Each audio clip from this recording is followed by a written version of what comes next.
ठीक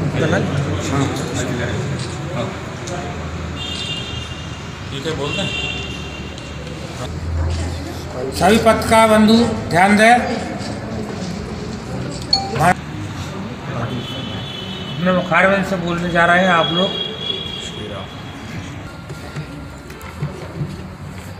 कंप्लीट कर लीजिए। नगर के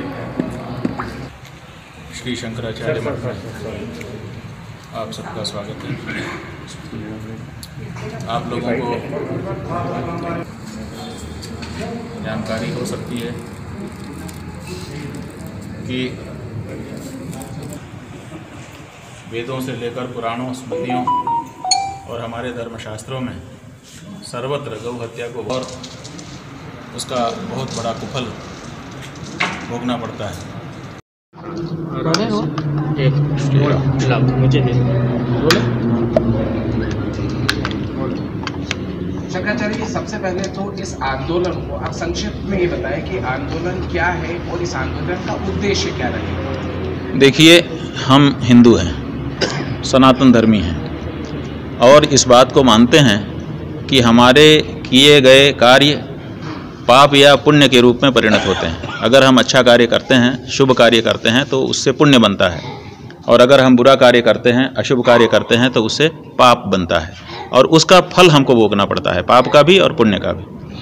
तो गौ हत्या ये पाप है सनातन धर्म की दृष्टि में, और पाप ही नहीं है, महापाप है।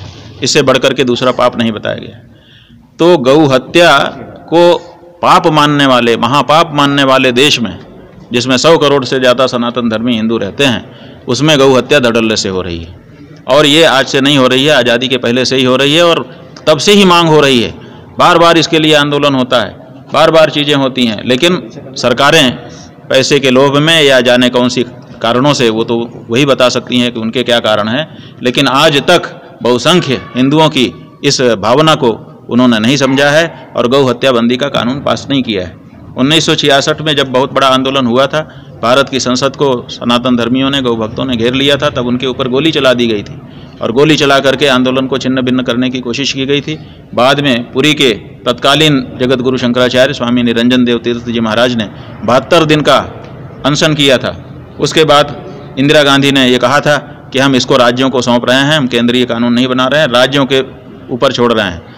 तो अब तब से लेकर अब तक गौ भक्तों के प्रयासों से भारत के जो 29 राज्य हैं, उन 29 राज्यों में से 19 राज्य गौ हत्या विरोधी कानून बना चुके हैं और वहाँ गौ हत्या नहीं हो रही है। लेकिन बाकी कुछ राज्य हैं जिनमें अभी भी गौ हत्या निरंतर हो रही है, और बाकी राज्यों से वहाँ पर गाय को तस्करी के माध्यम से, ट्रकों के माध्यम से ले जाया जाता है और वहाँ पर गौ हत्या की जाती है, क्योंकि वहाँ पर अभी कानून नहीं बने हैं। तो जब 29 राज्यों में से 19 राज्य, इसका मतलब बहुमत हो गया। तो जब बहुमत राज्य कानून बना चुके, तो अब केंद्र को क्या बाधा है? उस समय तो केंद्र को बाधा थी कि राज्य क्या कहेंगे। अब तो बहुमत राज्य कह रहे हैं और बहुमत ही की प्रतिष्ठा होती है। तो अब केंद्र के सामने ऐसी कोई बाध्यता नहीं है। इसलिए अब हम लोग ये मांग कर रहे हैं, और ख़ास करके तब जब आज़ादी का अमृत महोत्सव मनाया जा रहा है और अमृत जैसा दूध देने वाली गाय को काटा जा रहा है, जब राम को हम लेकर के अयोध्या में आ चुके, अब राम के आने के बाद भी अगर गाय माता काटी जाए, विप्रधेनु सुरसंत हित लीन मनुज अवतार, उन्होंने मनुष्य अवतार धारण ही इसीलिए किए था कि गौ रक्षा हो सके। तो अब उनके आने के बाद भी अगर गाय काटी ही जाती रहेगी, गौ हत्या होती ही रहेगी, तो ये हम हिंदुओं के लिए बहुत बड़ा कलंक है।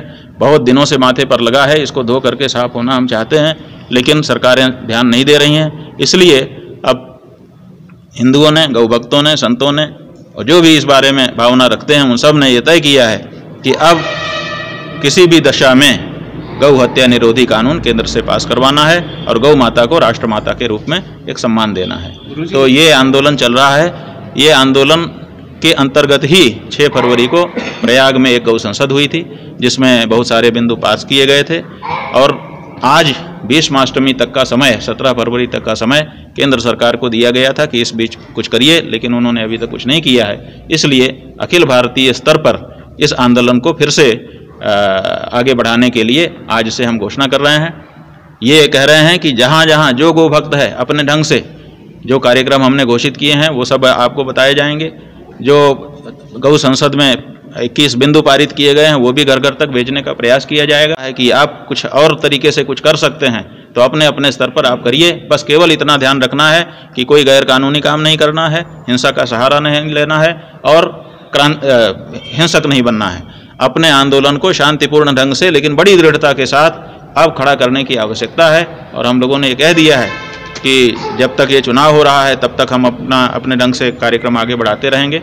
10 मार्च को भारत बंदी का भी कार्यक्रम घोषित किया गया है और जिस दिन नई सरकार शपथ लेगी उसी दिन पूरे देश में गौभक्त भी शपथ ग्रहण करेंगे। पहले से उनका शपथ ग्रहण नियोजित होगा और शपथ ग्रहण करके वो संसद की ओर कूच करेंगे और संसद को घेरेंगे। 1966 में जैसे संसद को घेरा था वैसे ही फिर से संसद को घेर करके अब हम गौ हत्या के बारे में अंतिम रूप से निर्णायक कानून बनाना चाहेंगे और प्रथम सत्र में ही ये पहला कानून आना चाहिए, ये हो जाना चाहिए। और अगर नहीं होगा तो 66 में गोली चली थी फिर से 2024 में चल जाए, परवाह नहीं करेंगे, लेकिन अब गौ माता की हत्या को हम स्वीकार नहीं करना चाहते। गुरु जी देखते भगवान राम का जो है राजनीतिकरण किया जा रहा है। देखिए सवाल ये है कि ये जो चुनाव होता है अपने देश में ये किस लिए हो रहा है? ये इसीलिए हो रहा है कि जनता जिसको चाहे उसको सरकार में ला सके। किसको चाहेगी? जो उसके मुद्दे को छूता होगा, जो उसके मुद्दे के प्रति संवेदनशील होगा उसको ला सके। तो हम हिंदुओं का मुद्दा है गौ हत्या की बंदी का, उस मुद्दे को कोई ला नहीं रहा है और कहते हैं हमने मंदिर बना दिया। अरे भाई मंदिर किसका बनाया? राम जी का। राम जी किस के लिए आए थे? तो राम जी तो गौ रक्षा के लिए आए थे। तो गौ रक्षा आप कर नहीं रहे हो, राम का मंदिर बना रहे हो, तो आपके राम भी तो लांछित हो जा रहे हैं। तो अगर राम को आप लाए हो, मंदिर आपने बना दिया है, वैसे तो जैसे बना सब पूरा देश जानता है, लेकिन अगर आप बना दिया है तो कोई बाधा नहीं है, आपने बना दिया है, भगवान आपको खूब श्रेय दे दे, लेकिन राम की मर्यादा इस देश में स्थापित करिए। सबसे पहला काम करिए कि गौ हत्या बंद करिए। अगर आप ये कर देते हैं तब तो कुछ ठीक लगेगा, और नहीं तो राम को भी आपने अपने समकक्ष उतार दिया यही समझा जाएगा। आप राम की तरफ ऊंचा उठे यह नहीं समझा जाएगा। कभी बोलते हैं कांग्रेसी हो गए, कभी कहते हैं भाजपाई हो गए, ये इसको आप किस तरीके से देखते हैं? नहीं, जब हम कांग्रेस के किसी गलत कार्य को रेखांकित करते हैं, हमारा काम क्या है? हमारा काम हमारे दोनों बेटे हैं। कांग्रेस भी हमारा बेटा है, भाजपा भी हमारा बेटा है, और दूसरी पार्टियां भी हमारे बेटे हैं। तो हमारे तो सब हैं। क्यों? क्योंकि हर पार्टी में हिंदू है कि, और हम हिंदुओं के धर्मगुरु हैं। हम किसी एक पार्टी में तो नहीं हो सकते ना। अब जो पार्टी गलत करेगी उस पार्टी को हम नहीं टोकेंगे तो कौन टोकेगा? विशेष करके धर्म के मामले में गलत करेगी। धर्म के मामले में कोई पार्टी गलत करती है तो हम टोकते हैं, तो दूसरी पार्टी को अच्छा लगता है कि इनको टोका जा रहा है, तो वो कहते हैं कि साहब ये तो अमुक हैं, वो आके हमारे बगल में खड़े हो जाते हैं। और जब हम गंगा जी का आंदोलन कर रहे थे तो भाजपा मनमोहन सिंह की सरकार थी, बहुत बड़ा आंदोलन हमने किया, गंगा को राष्ट्र नदी घोषित करवाया, गंगा सेवा अभियान चला करके। तो उस समय भाजपा के लोग हमारे पास आके हमारे धरना स्थल पर बैठते थे और हमको मदद करते थे, कि वो कहते थे कि हमारे हैं। अब जब हम राम जी के बारे में या ऐसी कुछ बात बोल देते हैं, कहते हैं तो कांग्रेसी हैं। तो ये तो हमको उठा के इधर उधर फेंकते रहेंगे। असल में बात ये, हमने एक सवाल पूछा, देखिए हमने ये सवाल पूछा कि आप हमको विश्व का कोई एक बाप दिखा दो जो एंटी सन हो, अपने पुत्र का एंटी हो, ऐसा कोई एक बाप दिखा दो जिसने कभी अपने बेटे को डांटा फटकारा ना हो। हर बाप अपने बेटे को डांटता फटकारता है, लेकिन एंटी पुत्र नहीं होता। वो बेटे की सुधार के लिए बोलता है, उसकी कमियों को गिनाता है। तो उसी तरह से हम भी अगर कहीं गलती हो रही है तो उसको रेखांकित करते हैं ताकि इससे सुधार हो जाए। सुधार होना तो दूर, वो हम ही को दूसरे पाले में खड़ा करके अपना काम बनाना चाहते हैं। तो ये सब राजनीति, छोटी राजनीति है। बड़ी राजनीति ये है कि अगर किसी ने आपको दिखाया है तो आईना समझो उसको, कि इसने हमारे माथे पे लगा दाग दिखा दिया है, इसको पोंछ लूँ मैं। अपने दाग को पोंछो, आईनों को मत फोड़ो। आईना फोड़ दोगे उसके बाद कोई बताने वाला नहीं रहेगा कि तुम्हारे माथे पे दाग है, लोग हंसेंगे। इसलिए अगर आपको आईना मिला है तो उसकी बड़ी हिफाजत करो, ये हम कहना चाहेंगे। गुरुजी, अपने पहला काम किया जाता है। और आश्रमों मठों की बात नहीं है मेरे भाई, हर सनातनी के घर में जो पहला काम, देखिए आपके घर में भोजन बनता है, आपकी माँ, आपकी बहन, आपकी बहू बनाती है, सबसे पहला काम वो यही करती है कि गाय की रोटी निकालती है। गाय का काम हमारे लिए पहला काम है, चाहे मठ हो चाहे मंदिर। तो हम लोग जितना संभव है उतनी गायों का रक्षण कर रहे हैं और बाकी की भी जिम्मेदारी लेने के लिए तैयार हैं। भारत की सरकार गाय को राष्ट्रमाता घोषित करे, उसकी हत्या का कानून, हत्यारोधी कानून बना दे, गाय की जिम्मेदारी हमको दे दे। एक गाय अगर सड़क पर घूमे, एक गाय अगर समस्या में हो उसके बाद तो हमको कहे, हम तो जिम्मेदारी लेने को तैयार हैं ना, हम तो जिम्मेदारी को हटा करके अपने माथे लेने को भी तैयार हैं, लेकिन आप कानून नहीं बनाते हो और गाय परेशान है, आपने अपने हाथ में चीज़ों को ले रखा है। ये बात है ना। आप धर्मस्व भी देखिए, आज़ादी के पहले जब रजवाड़ा था तो धर्मस्व जो है वो शंकराचार्य के पास आता था, वो उनके पास बजट होता था, उस बजट से वो सब कुछ करते थे जो धर्म के क्षेत्र में किया जाना चाहिए। अब सरकारों ने वो काम भी अपने ले लिया, धर्मस्व मंत्री बना लिए, धर्मस्व विभाग बना लिया, धार्मिक कर भी ले रहे हैं, मंदिरों के ऊपर उन्होंने कब्जा कर लिया। तो हमारे पास जब टैक्स नहीं आएगा तो, और सरकार के पास टैक्स ना आए तो कर देंगे ये लोग। आज जहाँ जहाँ भी जो कुछ भी कर रहे हैं वो टैक्स के बल पर कर रहे हैं। हमारा टैक्स का अधिकार हमको वापस दे दीजिए। एक गाय अगर आपको सड़क पर घूमती दिखाई दे, एक गाय बीमार दिखाई दे, एक गाय के प्रति अन्याय होता दिखाई दे और हम न खड़े दिखाई दें तो कहिए, वो हम जिम्मेदारी लेने को तैयार हैं। बड़ी गंभीरता से हम ये बात कह रहे हैं और किसी राजनीति के उद्देश्य के बिना कह रहे हैं। कई जातियों के संतों की बात की जाती है, किस तरह से देखते हैं सनातन धर्म में लेके कि संतों को? देखिए, सनातन धर्म में कहा गया है कि जात न पूछो साधु की, पूछ लीजिए ज्ञान।